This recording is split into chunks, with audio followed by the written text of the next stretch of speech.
नमस्कार साथियों, ज्ञान व विद्या यूट्यूब चैनल में आपका हार्दिक स्वागत है। मैं आनंद पाल सिंह चौधरी। आज हम बात करेंगे जो पतंजलि योग सूत्र के अंदर जो योग के विघ्न है अर्थात योगांतराय, उसके ऊपर अपन विशेष प्रकाश डालेंगे। तो आइए शुरू करते हैं इसको।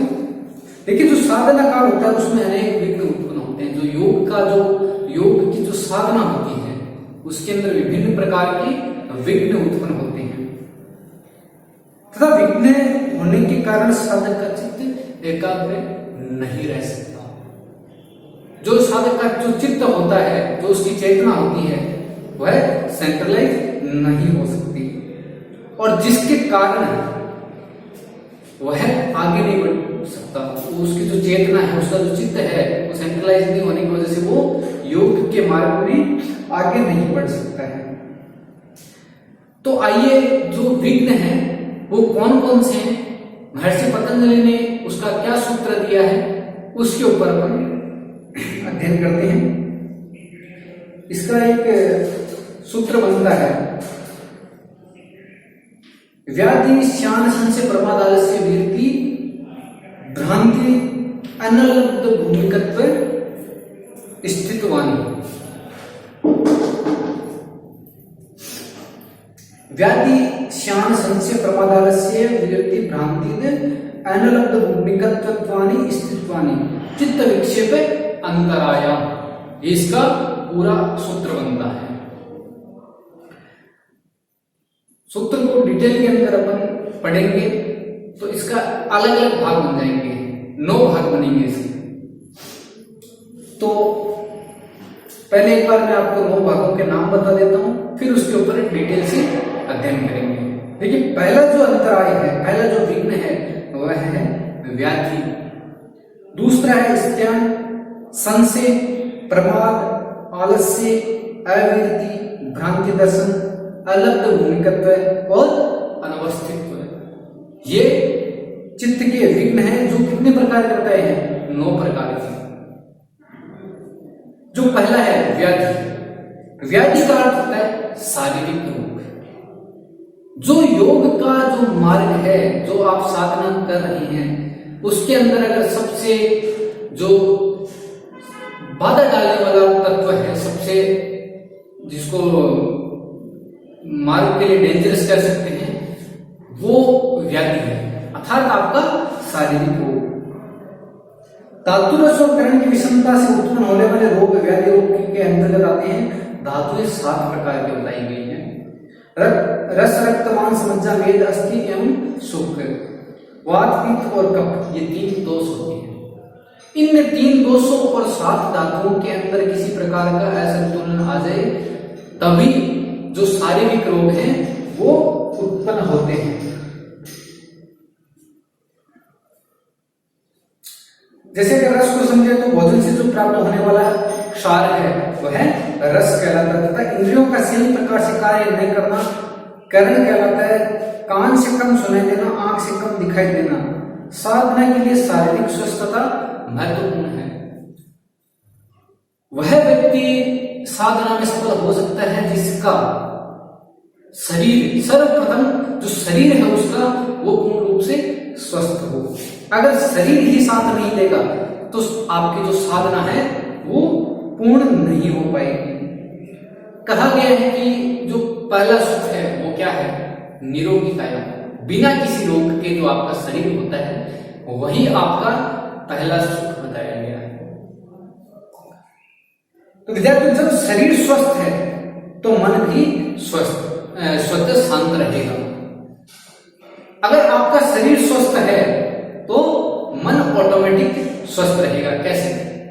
कि मान लीजिए कि आपके शरीर में ऐसा कोई रोग पनप गया है, फोड़े फुंसी हो गए हैं, या आपका ये सिर दर्द हो रहा है, या आपका कमर दर्द हो रहा है, तो क्या आपका जो मन है वो स्थिर रहेगा? नहीं रहेगा, क्योंकि आपको जो पीड़ा महसूस हो रही है, जो आपको दर्द हो रही है, जो तकलीफ हो रहा है, उसकी वजह से आपका जो मन है वो उस तरफ जाएगा, जिससे आपका मानसिक असंतुलन है वो भी धीरे धीरे बिगड़ने लगेगा।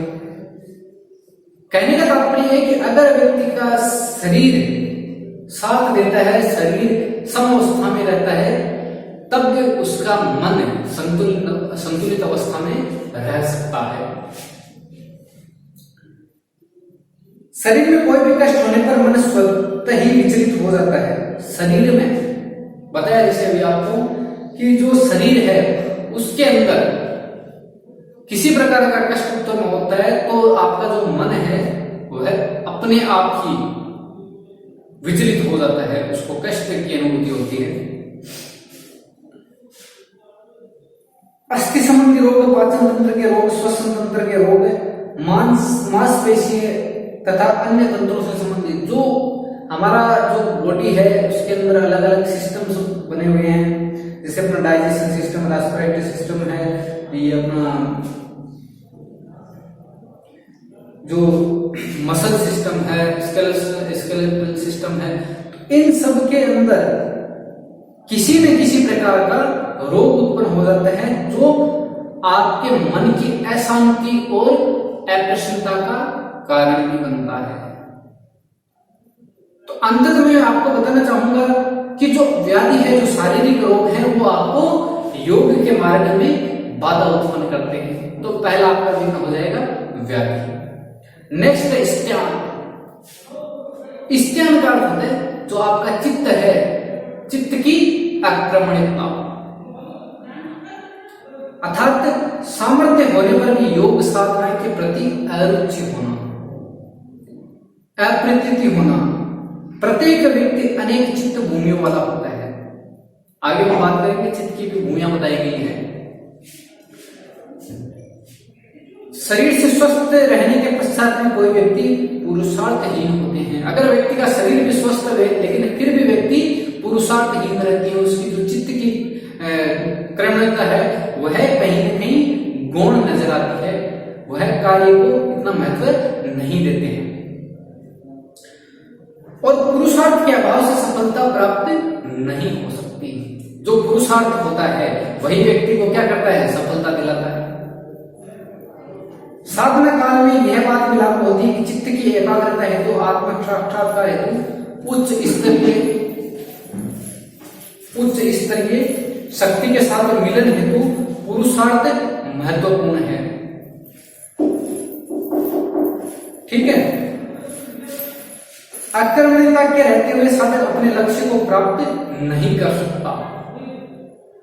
अगर व्यक्ति का जो चित्त है उसके अंदर अगर आक्रमणीयता का भाव है तो वह अपने कार्य को प्राप्त नहीं कर सकता है, वह अपने लक्ष्य तक नहीं पहुंच पाता। अतः साधना के पथ में आक्रमणीयता ही मुख्य रूप से बाधक है।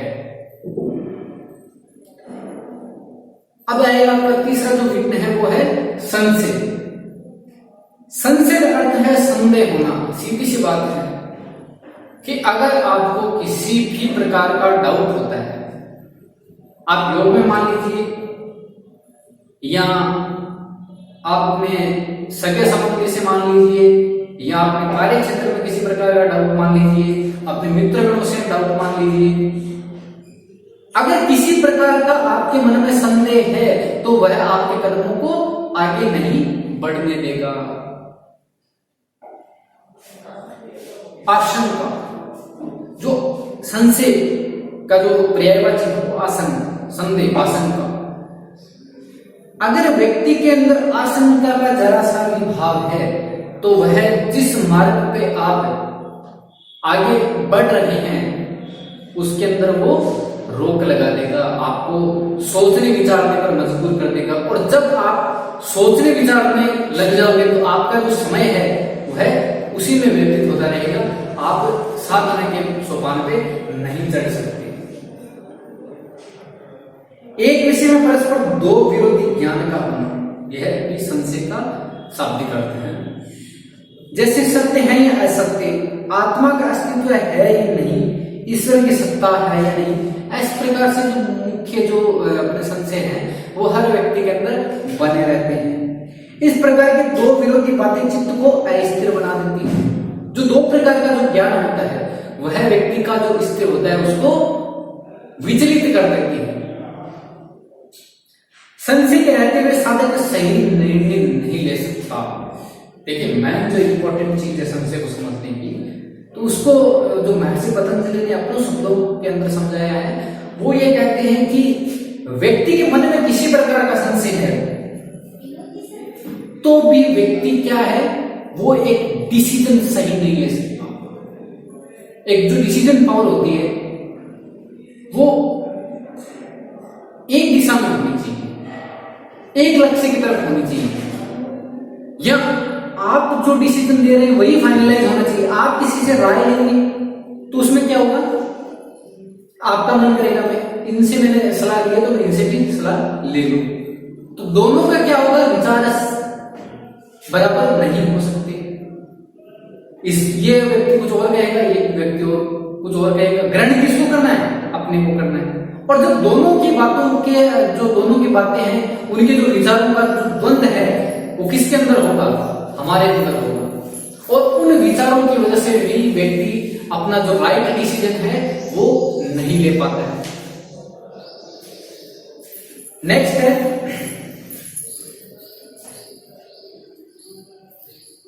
साधना संबंधी संशय, स्वयं संबंधी संशय एवं परिस्थितियों से संबंधित संशय प्रमुख है। जो इस संशय के भी इसमें अलग अलग क्लासिफिकेशन किए हैं, वो ये है साधना संबंधी संशय। एक तो व्यक्ति जो साधना कर रहा है उसके ऊपर भी उसको संदेह हो जाता है, आशंका होने लगती है, पता नहीं क्या हो जाएगा, या मैं जो कर रहा हूं वो सही है या गलत है। दूसरा है स्वयं संबंधी संशय, व्यक्ति खुद के ऊपर इतना डीप एनालिसिस करने लग जाता है कि उसको खुद के ऊपर ही कहीं ना कहीं नेगेटिव थॉट उसके अंदर घुसा तो क्या होगा, वह अपने ऊपर ही संशय पैदा करने लग जाएगा। तीसरा होता है परिस्थितियों के संबंध, परिस्थितियों से संबंधित जो संशय होता है उसको अगर अपन सरल शब्दों में समझना चाहेंगे तो उदाहरण स्वरूप मैं आपको बताना चाहूंगा कि जब व्यक्ति कोई भी कार्य करता है, कोई भी कार्य करता है, तो उस वक्त क्या होता है, उसके मन में विचार आते हैं कि आज मैं एक कार्य कर रहा हूं, कल क्या परिस्थिति होगी, परसों क्या परिस्थिति होगी। ठीक है, आज मैं एक साल तक साधना कर लूंगा, फिर एक साल बाद क्या पता कि आदमी तूफान कुछ आ जाए तो मेरे जीवन को खतरा हो सकता है। तो ये जो संशय होते हैं ये व्यक्ति को अपने मार्ग से विचलित कर देते हैं, पथ भ्रष्ट कर देते हैं। नेक्स्ट है प्रमाद। प्रमाद का अर्थ है शुभ कार्यों में प्रवृत्त होने के लिए अनुत्साह का होना। प्रमाद आलस्य से दोनों अलग अलग चीजें हैं, पहली बात तो ये। दूसरा, प्रमाद जो है उसको अगर अपने शब्दों में समझा जाए कि कोई भी ऐसा शुभ कार्य, ठीक है, कोई भी मामूली कार्य हो रहा है और उसमें आपको इन्विटेशन मिलता है, लेकिन आप उस कार्य के प्रति या उस शुभ अवसर के प्रति अपना जो अनुत्साह है वो उसको प्रकट करते हैं, उसके प्रति उत्साह जाहिर नहीं करते, बढ़ चढ़ करके उसमें हिस्सा नहीं लेते, तो ये क्या है, प्रमाद है। और उस शुभ कार्य मामूली कार्य की परवाह ही नहीं करना, ये भी प्रमाद का अंश है। इसके रहते साधना का अनुष्ठान नहीं हो सकता। अगर व्यक्ति के अंदर अगर प्रमाद की अवस्था आ जाती है तो व्यक्ति जो उसकी साधना है उसका अनुष्ठान नहीं कर सकता, साधना पूर्ण नहीं हो सकती है। अतः किसी भी कार्य के प्रति उत्साह ही उस कार्य की क्रियान्विति के प्रति शरीर और मन से तैयार करता है, अन्यथा निराशा, सुस्ती या शिथिलता ही रहती है। नेक्स्ट है साधना के क्षेत्र में यदि साधना के प्रति उत्साह भी नहीं होगा तो न ही उसका अनुष्ठान होगा, तो परिणाम भी अलब्ध होगा, अप्राप्त होगा। अगला है आपके आलस्य। 5th नंबर पे आपके जो विधि में बताया गया है वो है आलस्य। आलस्य का अर्थ है तनाव के कारण शरीर में भारीपन का रहना। मैंने आपको पहले भी चर्चा की इस विषय के ऊपर। शरीर के अंदर व्यक्ति को 3 गुणों के आधार पर बांटा गया है। पहला है सात्विक गुण, दूसरा है राजसिक गुण और तीसरा है तमोगुण। जब व्यक्ति के अंदर तमोगुण की स्थिति रहती है तो उसके शरीर में भारीपन का अनुभव होता है। यह सत्य है कि आलस्य के कारण साधना में मन नहीं लगता है। सामान्य जीवन में भी आलस्य व्यक्ति को शारीरिक रूप से नहीं वरन मानसिक रूप से कमजोर कर देता है। Sorry 1 minute.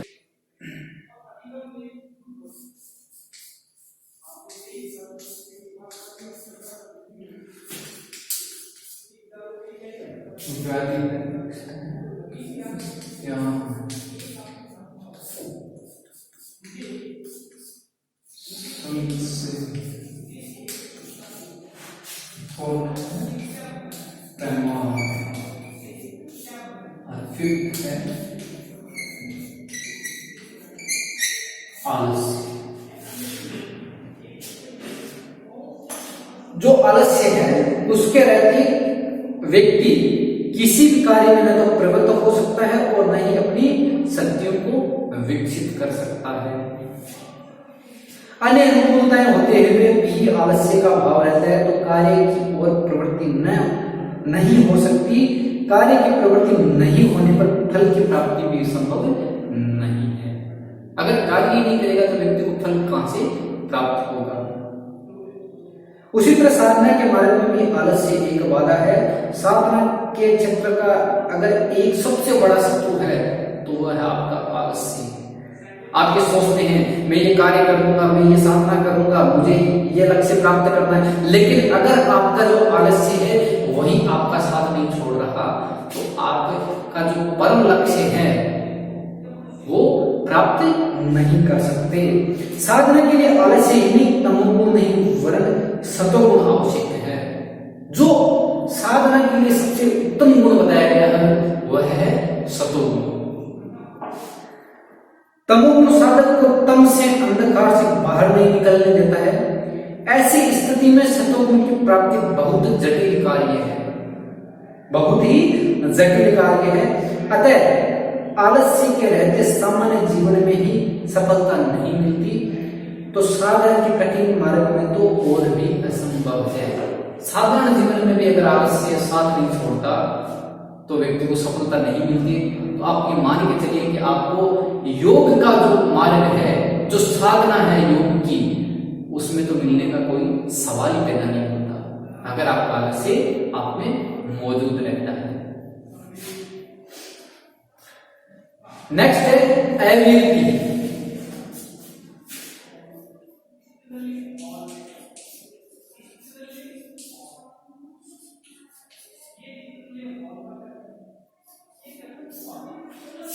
अविरति का अर्थ है वीरति का न होना, वैराग्य का न होना।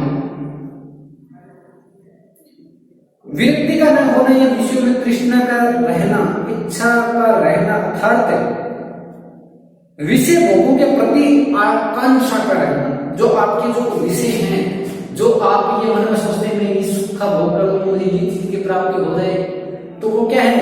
वीरति का भाव है, आसक्ति का होना। आपका जो अटैचमेंट है उसके साथ में अगर आप कोई भी वस्तु है उसके साथ में अगर आप अटैचमेंट रखोगे तो आप जो साधना कर रहे हैं उसमें वो विघ्न साबित होता है। क्या? आपका अटैचमेंट। अविरति दुख का कारण है। दुख का कारण क्या है? अविरति। और वीरति है वो क्या है? सुख का कारण है। साधना का मार्ग तप का मार्ग बताया गया है। इसमें इंद्रियों पर अंकुश लगाना, उन्हें नियंत्रित करना, उन्हें वश में करना, उन्हें शुद्ध करना आवश्यक है। ऐसा न होने पर मन सदैव अस्थिर रहता है, अतृप्त रहता है, उसकी प्यास कभी बुझाई नहीं जा सकती।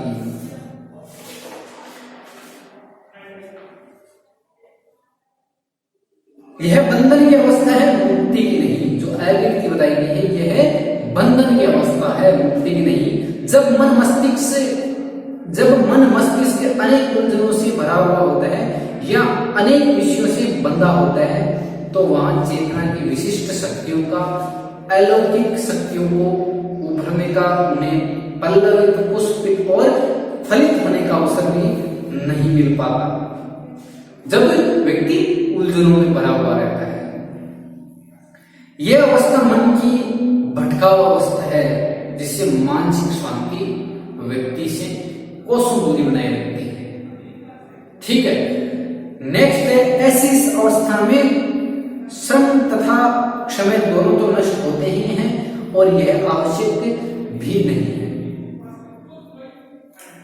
अतः यह विघ्न बंधन का कारण है। तो यह अपना एलिमेंट कंप्लीट होता है। नेक्स्ट है भ्रांति दर्शन। भ्रांति दर्शन, भ्रांति दर्शन का अर्थ है भ्रामक ज्ञान।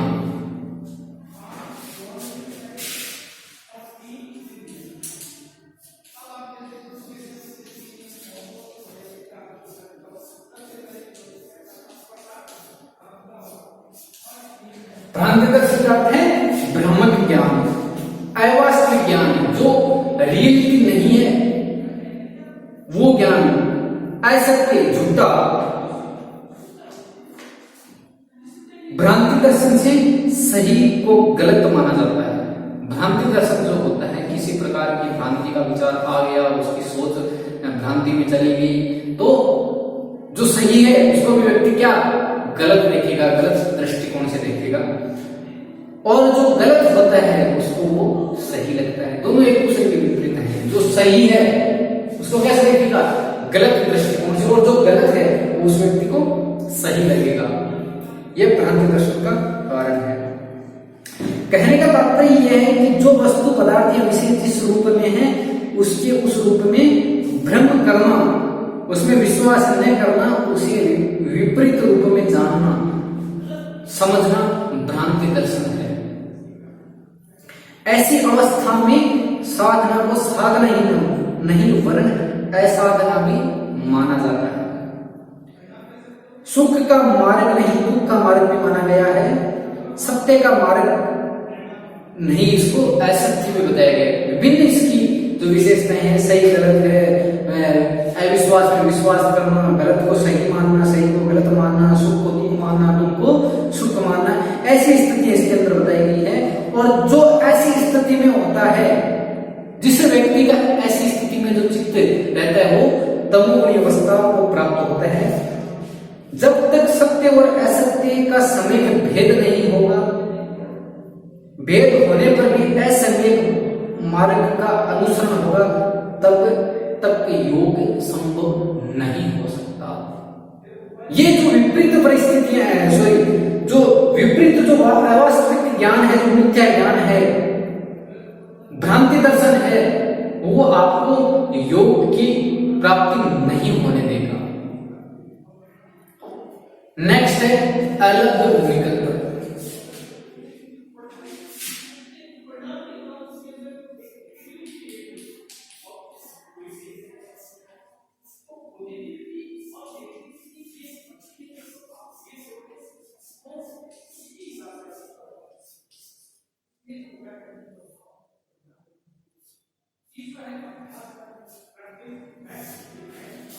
अलग भूमिकत्व।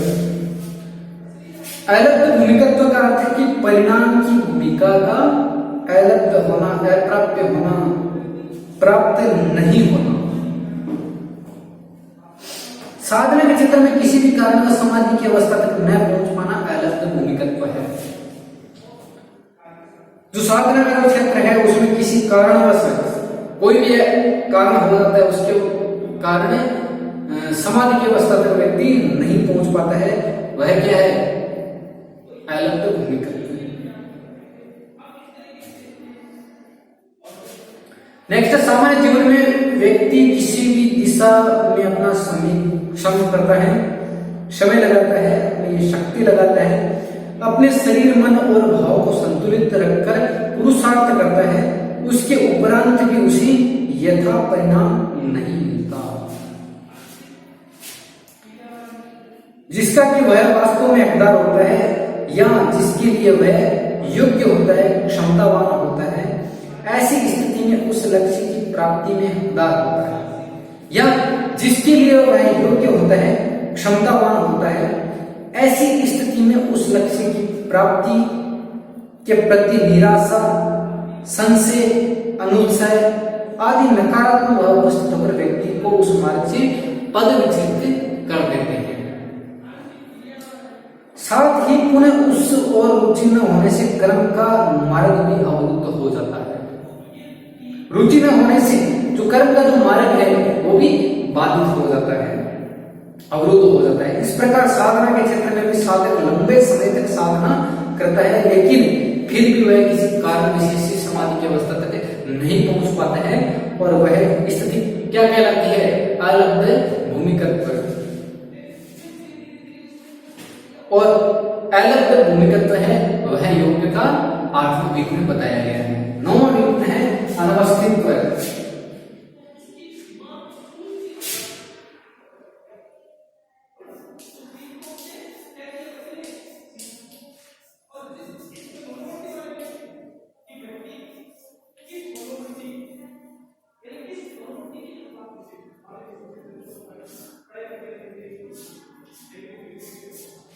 अनवस्थित, अनवस्थित का अर्थ है अवस्थित नहीं होना, एकाग्र नहीं होना, टिकाऊ नहीं पड़ना।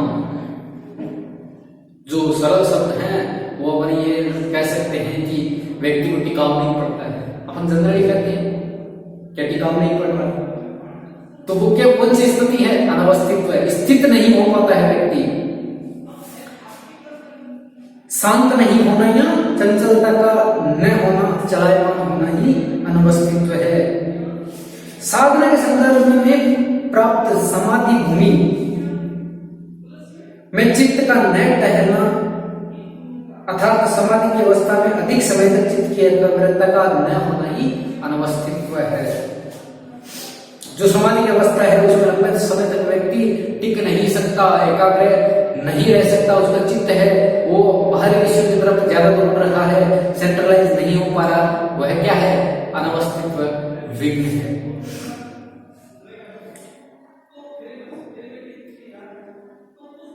मंजिल को पाना, अपने लक्ष्य तक पहुंचना एक बात है और उसमें स्थिर रहना दूसरी बात है। पहुंचना एक अलग बात हो सकती है, लेकिन उसके अंदर स्थित रहना,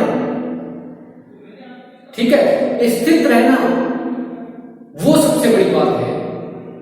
आप पहुंच गए लक्ष्य तक, लेकिन उसको मेंटेन रखोगे, उसके अंदर आप लंबे टाइम तक अपनी स्थिति बना के रखोगे, वह सबसे बड़ी बात बताएगी। पहुंचना ही बड़ी उपलब्धि नहीं बताई जा सकती।